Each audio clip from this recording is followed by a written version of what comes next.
notion of you putting yourself, or the mindset of putting yourself amongst the best, but then committing to being the best amongst the best. And so how did that come into play when you're now in this bubble at Oak Hill where everybody's the all-American, all this, all world, whatever type player? How did that influence you?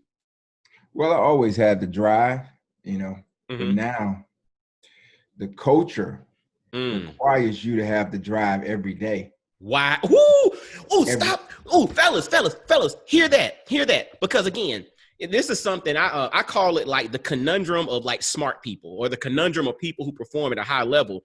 The challenge is, because you naturally are better than a lot of people, you have the tendency to take off. I'm not talking about Will. I'm just saying people in general. You have the tendency to take off because in reality, your 20% might be better than most people's 80 or 90%.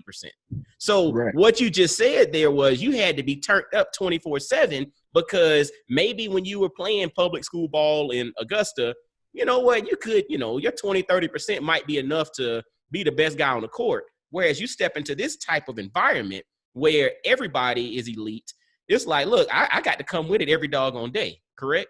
Yeah, definitely. And back to the point where I said it prepared me for Duke. Like you said, my 20% could be better than other people's 80, 90%. Nothing against my teammates at Westside at that time, but they weren't going to be able to push me like these guys could. Because like you stated, these guys are going to play major D1 basketball, and it's the iron sharpens iron thing. These guys they have the drive too. They have the competitiveness too, and they have the talent. Yes. Yes. See, that's, I'm gonna tell you what's interesting, man. People look at gifts, right? And, some people kind of poo-poo athletics and all of that. But I'm like, you have to take a step back and realize athletics, that's a gift for some people. You know what I'm saying? Like, what you have to start with somebody. I always use the analogy of Usain Bolt.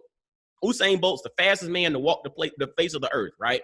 But check this out. Before he started training, Usain Bolt was still the fastest kid on the playground. You know what I'm saying? So he started. That talent is a gift, and a lot of times we don't look at it that way. And then so therefore, what happens is we have people who don't have that same level of talent that thinks, oh, I can do that.